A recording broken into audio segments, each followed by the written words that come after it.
ಕರ್ನಾಟಕದ ಮಹಾಜನತೆಗೆ, ವಿಶ್ವಕರ್ಮ ಸಮಾಜದ ಎಲ್ಲ ನನ್ನ ರಕ್ತ ಸಂಬಂಧಿಕರಿಗೂ, ವಿಶೇಷವಾಗಿ ವಿಶ್ವಕರ್ಮ ಮಹಾಸಭಾದ ಅಡಿಯಲ್ಲಿ ಸಂಘಟನೆ ಮಾಡಿದಂಥ ಪ್ರತಿಯೊಬ್ಬ ಕಾರ್ಯಕರ್ತನಿಂದ ಹಿಡಿದು ಅಧ್ಯಕ್ಷನವರೆಗೂ ಎಲ್ಲ ಸ್ವಾಮೀಜಿಗಳು ಮತ್ತು ಪ್ರತ್ಯಕ್ಷವಾಗಿ ಪರೋಕ್ಷವಾಗಿ ನಮ್ಮ ಸಮಾಜದ ಸಂಘಟನೆಗೆ ಸಹಕಾರ ಮಾಡಿದಂಥ ಪ್ರತಿಯೊಬ್ಬರಿಗೂ ಕೂಡ ಹೊಸ ವರ್ಷದ ಮಕರ ಸಂಕ್ರಾಂತಿ ಹಬ್ಬದ ಶುಭಾಶಯಗಳನ್ನು ಹೇಳ್ತೀನಿ.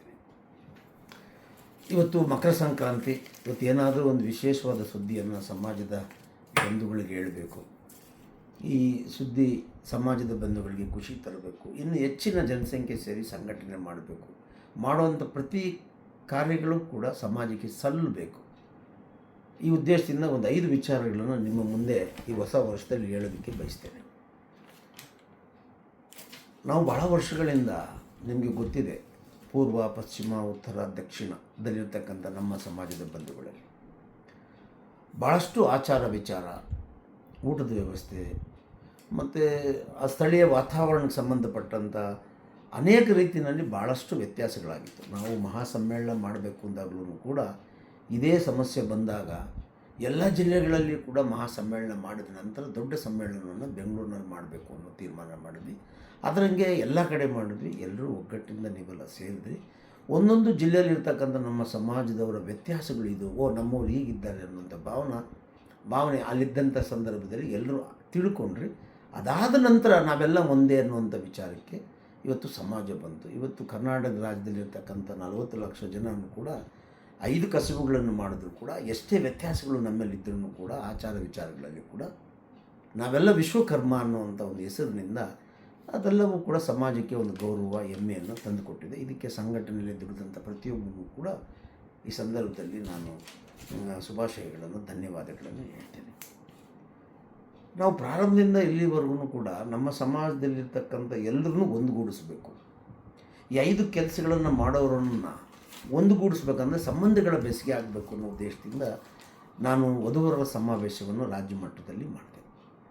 ಅದನ್ನು ಜಿಲ್ಲಾ ಮಟ್ಟದಲ್ಲಿ ಮಾಡಬೇಕು ಅಂತ ಅಂದ್ಕೊಂಡೆ. ಸರಿಯಾದ ನಾಯಕತ್ವ ಜಿಲ್ಲೆಗಳಲ್ಲಿ ಸಿಗದೇ ಇರೋದರಿಂದ, ಇದ್ರ ಬಗ್ಗೆ ಹೆಚ್ಚಿಗೆ ಆಸಕ್ತಿ ತೋರಿಸ್ತಾ ಇರೋದ್ರಿಂದ ನಿಂತೋಯ್ತು.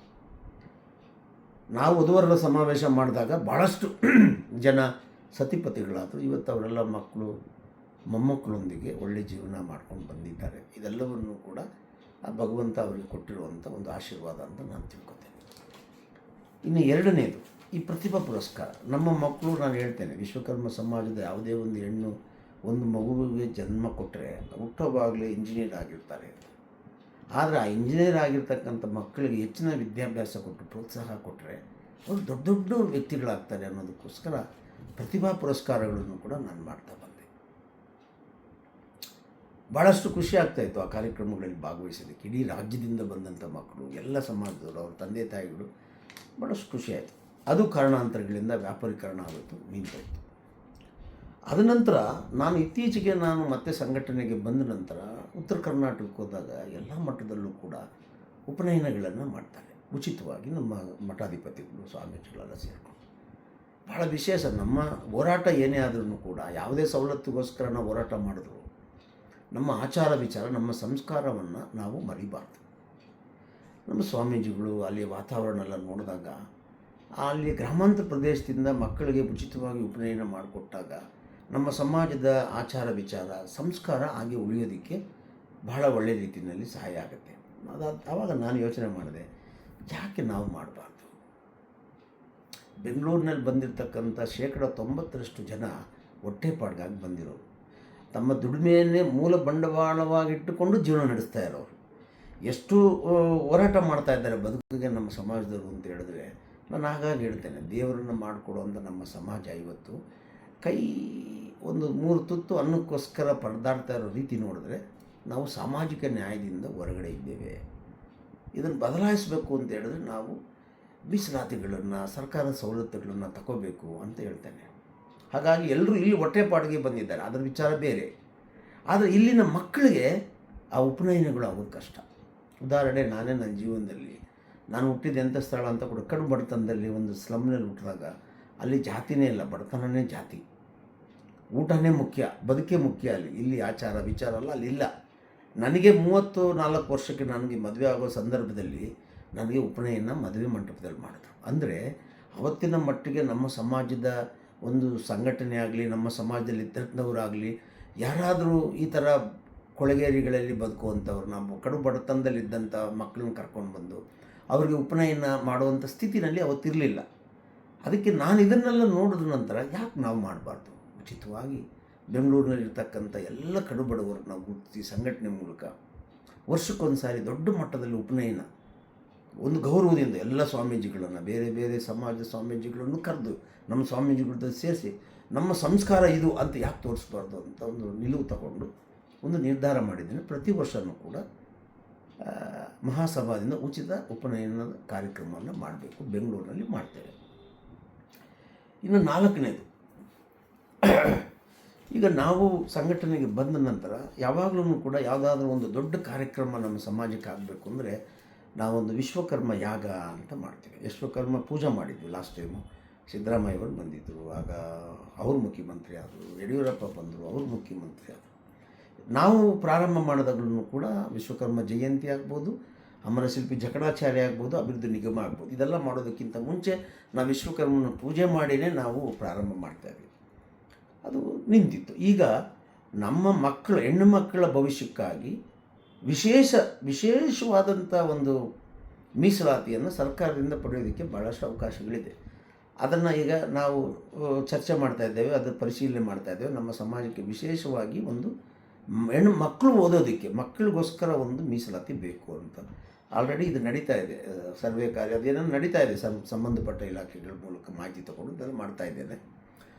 ಈ ಉಳಿದ ಎಲ್ಲರೂ ಕೂಡ ಸಂಘಟನೆಯಲ್ಲಿ ಭಾಗವಹಿಸಿ ನಮಗೆ ಸಾಮಾಜಿಕ ನ್ಯಾಯ ಸಿಗಬೇಕು ಅಂದರೆ ವಿಶ್ವಕರ್ಮನ ಆಶೀರ್ವಾದ ಬೇಕು. ಅದಕ್ಕೋಸ್ಕರ ರಾಜ್ಯ ಮಟ್ಟದಲ್ಲಿ ವಿಶ್ವಕರ್ಮ ಯಾಗ ಮಾಡಬೇಕು, ಭಾಳ ದೊಡ್ಡ ಮಟ್ಟದಲ್ಲಿ. ಈ ದೇಶದಲ್ಲಿರ್ತಕ್ಕಂಥ ನಮ್ಮ ಸಮಾಜದ ಸ್ವಾಮೀಜಿಗಳು, ನಮ್ಮ ದೇಶದಲ್ಲೇ ಇರ್ತಕ್ಕಂಥ ಸ್ವಾಮೀಜಿಗಳು, ನಮ್ಮ ಬರೀ ಕರ್ನಾಟಕದಲ್ಲ, ನಮ್ಮ ಸಮಾಜಕ್ಕೆ ಸಂಬಂಧಪಟ್ಟಂಥ ಸ್ವಾಮೀಜಿಗಳು, ಮುಖಂಡರುಗಳು, ಇಲ್ಲಿ ಮುಖ್ಯಮಂತ್ರಿಗಳು, ಉಪಮುಖ್ಯಮಂತ್ರಿಗಳು, ಪಕ್ಷಾತೀತವಾಗಿ ಎಲ್ಲರೂ ಕರೆದು ಭಾಳ ದೊಡ್ಡ ಯಾಗ, ವಿಶ್ವಕರ್ಮ ಯಾಗ ಮಾಡಬೇಕು ಅಂತ ತೀರ್ಮಾನ ಮಾಡಿದ್ದೀವಿ.